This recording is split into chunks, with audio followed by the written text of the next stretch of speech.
Qanday Keldingizmi? keldim, keldim. Qandaysiz? Yaxshi, ishlar yaxshimi? Yaxshiroq. 60 жаштагы Нурахмат Юлдашев коңшу Өзбекстанда төрөлгөн этникалык кыргыз. Ал мындан 5 жыл мурда үй бүлөсү менен Кыргызстанга көчүп келген. Кыргыз жарандыгын алууда бир топ кыйынчылыктарга туш болгон мекендешибиз бүгүн толук кандуу Кыргызстандын атуулдугу экендигин далилдеген. Жарандык паспортун колго алып кубанып турган чагы. Президентибизге рахмат. Ушундай бизге окшогон этникаларга немелерди чыгарып койду. Приказдарды ошоларды жеңилдик берип, ошол себебинен алдык мына, Кудайга шүгүр. Алып мына сүйүнүп отурабыз. Жубайы Турсуна Юлдашева Сузак районунда төрөлгөн. Үй бүлө курган соң Өзбекстандын жарандыгын алып, көп жылдар бою коңшу мамлекетте түтүн булатып келет. Туугандар менен карым-катнашта болсо, мурда чек арадан өтө азап болчу деген Турсунай апа бүгүн ал күндөрдү жылмаюу менен гана эстеп алат. Ошо өтө кыйын эди, абезмен өтөттүк, кыйын эди. Мындай трасса менен өтүш кыйын, жол жок. Ана абезден өтүп атканда колго түшүп калсаң, штраф салат.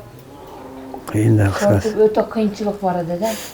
Азыр энди Кудайга шүгүр, мына президентибизге рахмат. Жолдорду ачып, элге канча жеңилдик берди. Кимдир оякта туугандары бар, кыздарды берген, же ояктан бияка кыздарды берип, уул үйлөгөн. Ошолор азыр нормальный эле жеңилдик менен өтүп калышы да кыйналышпайт. Президенттин жарлыгына ылайык колуна Кыргызстандын жарандыгын алган Нурахмат Юлдашев учурда Сузак районунун Бегабат айылында жашайт.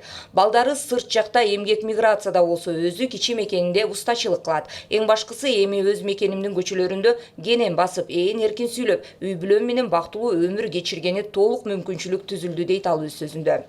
Ошо 2017-жылы күздөрдө колго түшүп калдым.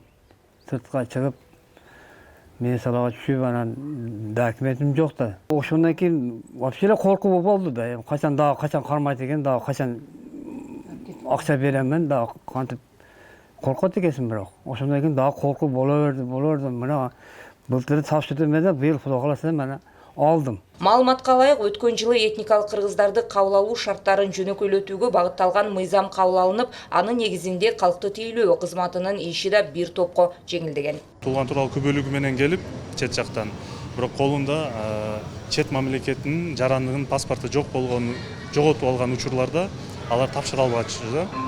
Бүгүнкү күндө жарлыктын негизинде ал документтери жок.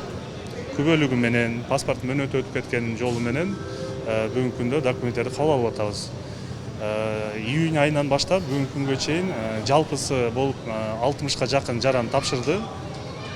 Алардын ичинен 20сына жакын указ чыгып калды. Белгилей кетсек, президент Садыр Жапаровдун Кыргыз Республикасынын жарандыгына кабыл алуу жөнүндө чыгарган жарлыгына ылайык, өлкөдө бул жылы 3,5 миңден ашуун этникалык кыргыздар Кыргызстандын жарандыгын алышкан. Улкан Кожоева, Бурканбек Матов, жаңылыктар үчүн.